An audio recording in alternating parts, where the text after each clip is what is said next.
Hi friends, welcome back to my channel. It's Miscellaneous Gab, and this is my audition tape to be Frankenstein's monster's bride. Just kidding. Anyway, guys, I'm so excited to talk Frankenstein. Now, I've seen a lot of good movies this year. There's been a lot of good movies, a lot of good shows, Pluribus, Severance, Sinners, One Battle After Another. I haven't dug back into the archive of some good movies. You know when a movie just sticks with you? That was Frankenstein for me. I absolutely loved this movie. Now, I'm gonna go over my thoughts, my analysis. I'll tell you what I'm not gonna do. I'm not gonna compare it with the book. I read the book forever ago, literally forever ago, and I would have to read it again, which I don't want to do because I didn't like it. Classic English literature class in college before 1800, and I'm not gonna do it again. Now, what I do want to talk about are the things I did retain from my English lit class are like the themes that were going on at the time. Now, Frankenstein is set in the late 1700s. The movie takes place in like the early to mid 1800s during the Crimean War. Different period, but it was written during the early 1800s. I know, that's a lot. I remember learning about the writing of Frankenstein, about man kind of almost defeating death and creating life, to really parallel what was going on in the society at the time. The dangers and the promises of science, the proliferation around these new scientific tools, how science was starting to enter society. Like they'd have shows to show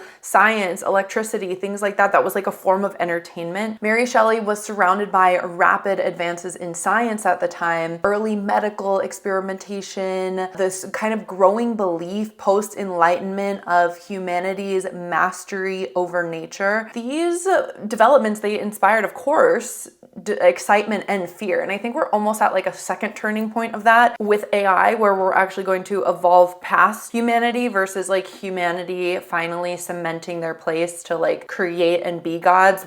We're going to create gods that will then enslave us. So we need like an updated Frankenstein, but Frankenstein's monster will be ChatGPT. Am I right? The big theme being knowledge pursued without ethical limitations leads to destruction. And I think we see that here in this film. Guillermo del Toro is not the one telling this film, but he's telling this story in his way. And it is so Guillermo del Toro. This guy is such a master at like kind of this horror, fantasy, magic, fairy tale little zone with, it was a beautiful movie to watch. But anyway, back to themes. We also have this nature versus industrial society. This was written during the rise of the Romantic movement, which was this like rallying cry against industrialization and urbanization. So think like Thoreau at the lake, Emerson, kind of this return back to nature. This idea that like nature is a benevolent force, like at the end of the day, and it's human society and mechanization that distort and harm. Now, I think you can take this one of two ways. The monster saw this thing with the wolves and is like, this is just the way the cookie crumbles. It's not necessarily man. It's kind of like the cycle of life in a way that does impact nature. But I do think, what are the hard limits of creation and industrialization and urbanization versus at what point, like Mia Goth's character, Elizabeth, says, like,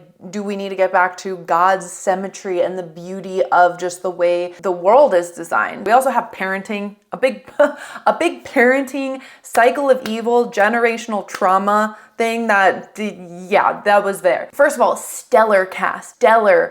Jacob Elordi, I've always been a big fan of him for obvious reasons, but this cemented other reasons why I should be a fan of him. Oscar Isaacs, love him. This was my first exposure to Mia Goth, who played Elizabeth and the mother. I didn't even realize that at the time because they actually gave her eyebrows and a different nose. Obviously, that's very symbolic. We're going to talk about that. So good. Christoph Waltz playing Henrik Harlander, kind of this financier but also dying of syphilis type man, funding the project. We also had Charles Dance, a Game of Thrones Tywin Lannister. He played a Tywin Lannister-esque father, so probably wouldn't be too hard for him to prepare for this role. And then we had Davis Bradley, another Game of Thrones shout out, playing the blind man.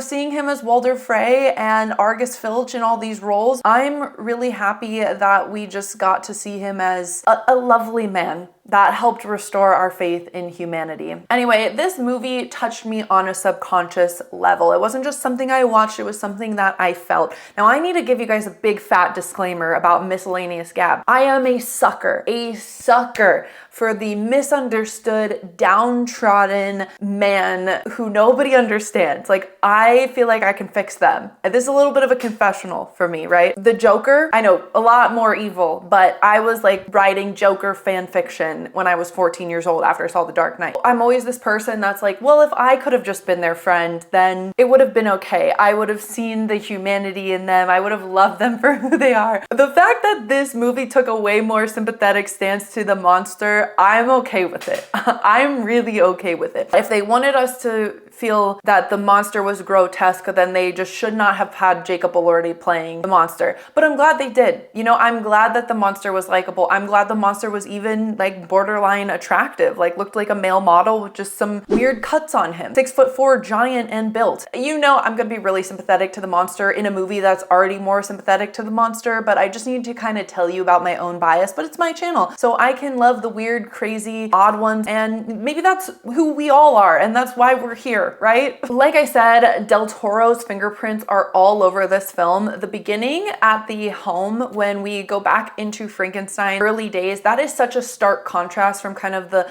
blue, the frigid, the white, the brown of the ship, diving right into the ship and the Arctic, and then we dive right into this stark black, white, and red home. Now, this reminded me so much of another Del Toro masterpiece, Crimson Peak, with like the red being such a strong motif. Now, right away, I clocked the red, and I actually thought I was going to have to spend a lot of time figuring out the color. And like, I know obviously the red, he had the red tie, and then he had the red gloves after his mother died, and his mother had put her red handprint on him, and it was like his red gloves symbolized carrying his mother through his life with him, but then also the blood in the streets shows that he has blood on his hands. Like, I was there. I was making those calculations in my notes as I was watching this movie, disturbing my family who I was watching this movie with, because they're like, put your phone away. And I'm like, I'm not on my phone, I'm taking notes because I want to make a YouTube video about this. All that to say, Del Toro talked in depth about the colors. So I was doing mental gymnastics just to find out that there's a clear explanation.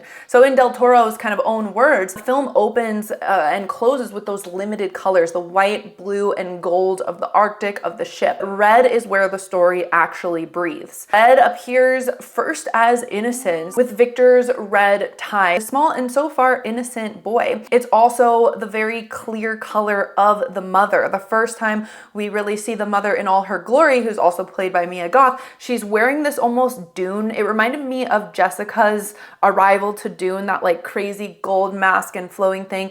This red, so it's like red not being white, like white is innocence, black is kind of darkness, and then red is like, it can be passion, it can be love, it can be blood. But then as Victor descends deeper into his obsession, the red follows him like a haunting. The red gloves that we first see appear at his mother's funeral. Like I said, the blood on his hands, the way that he's like so deep into the body is this like quiet thing that never leaves. This like, it's a stain, you know? And I think that shows in his motivations. His whole motivation is because he lost his mother. He wanted to find a way to defeat death. And by doing so, he becomes his father. He becomes this dickhead abuser who smacks the poor innocent creature on the hands when if he had just saw the creature for who he was. I'm gonna stop. The love that he couldn't save and the color of the thing he tries to resurrect. It's that living reminder of the wound that refuses to heal. It's always open. It's forever festering. It's immortal in the same way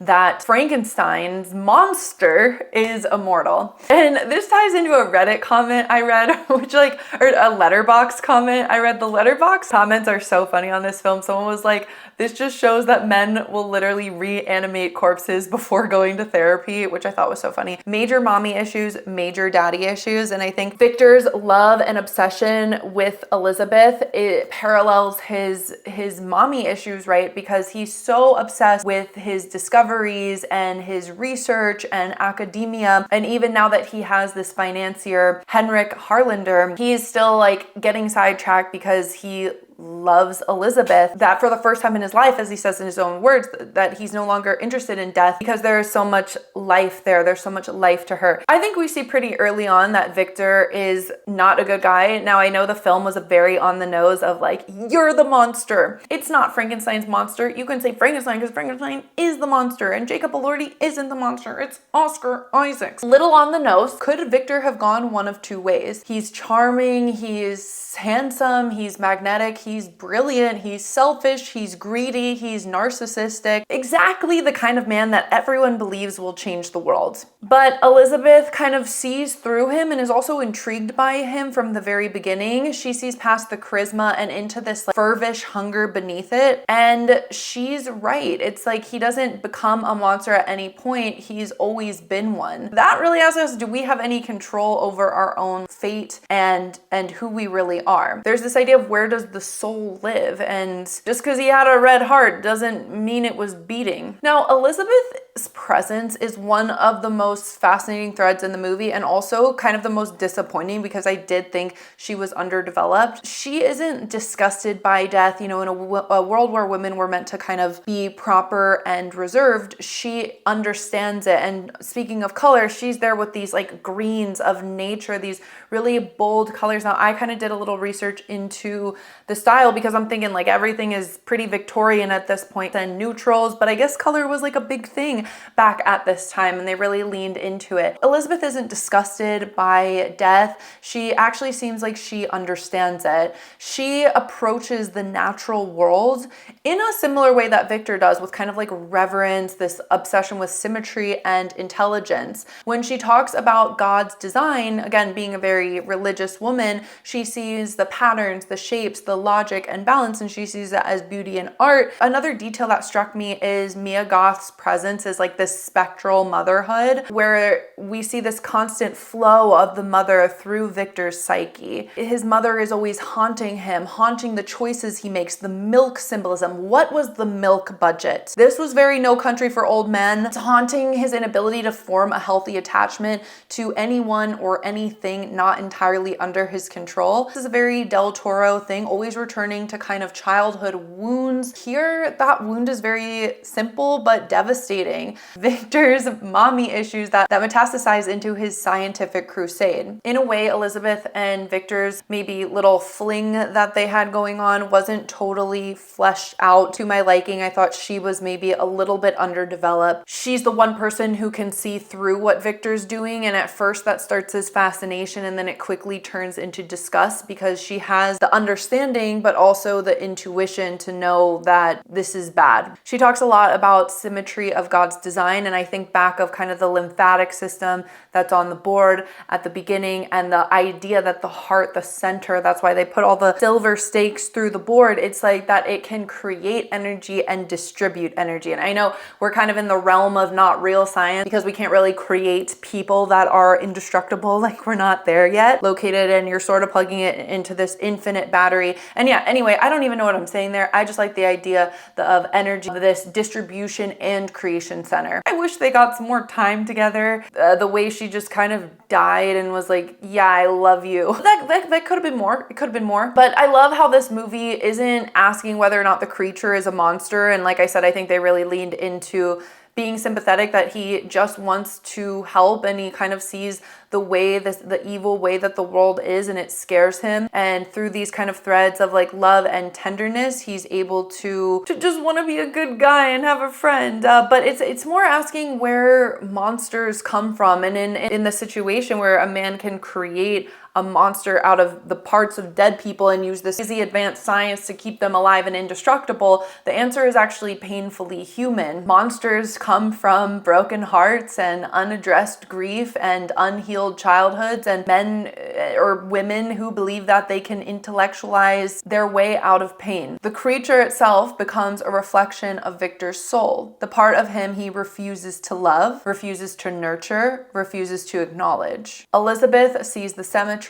but Victor sees the conquest, and the creature sees the truth. Now, at the end has a little bit more of a happy ending. I just filmed a Begonia review. I don't know which of these I'm going to edit first. I love a good happy ending. I want a good happy ending. When Frankenstein was like pushing the ship out of the ice, I'm like, they should just bring him on. I know he killed like 6 of their friends, but he could just hang out with them, and then he'd have friends, and then maybe they could like be a good wingman, put in a word for him with like a local tavern lady when they're going through the North Pole, and he'll speak Danish and it will be awesome. Once the captain heard his story, he's like, yeah, this guy, he's not half bad. Let him sort out his weird thing with his father here before him, and then let's just get him be on our way, because there's really nothing we can do either way. We cannot kill this man, and probably no more of us should die trying. I really wanted him to just end up happy.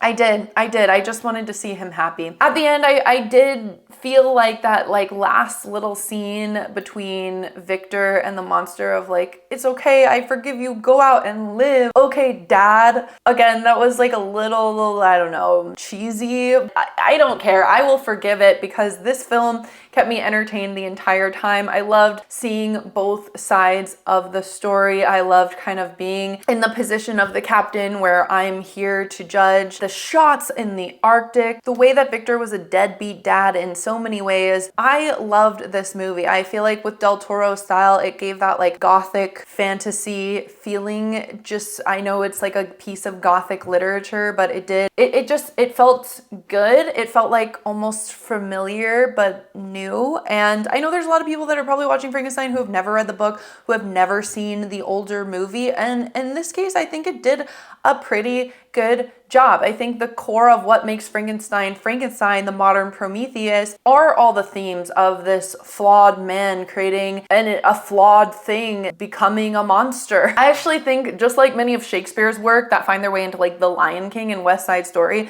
there's probably a way to tell this tale over and over again. And like I said at the beginning, maybe we'll get another one with AI. Maybe we already have. And then who knows, Mary Shelley, maybe you had it good back then and we are going to just be destroyed. Anyway, those are my thoughts. Huge win. Beautiful work. The color, the filming, just everything. The thing that really struck me is like how much fun the cast seems to have had filming this. I watched some interviews, method acting where, you know, Jacob Elordi doesn't have to like lock himself in a closet and grunt at people to have done a fantastic job with this role. Now, of course, he prepared and he studied and he got deep, but seems like they had a really nice time making this very serious, somewhat sad and intense film, and good for them. Anyway, thanks for watching. Let me know what you thought about Frankenstein in the comments. I know some people didn't like it at all. I don't care. I loved it. Anyway, big shout out to my Waffle Party VIP members. Thank you to Bo Dierker, Matt Winbury, Chris Bazeski, Jim Rodney, Dolores Abernathy, Daniel Ariano, and Marlon Yamzon. Thank you to all my other Patreon members. I appreciate you. Check out my other videos. I tell stories about stories. I'm currently in the middle of Pluribus season 1, and I'll see you next time. Let me know what else I should check out. Bye.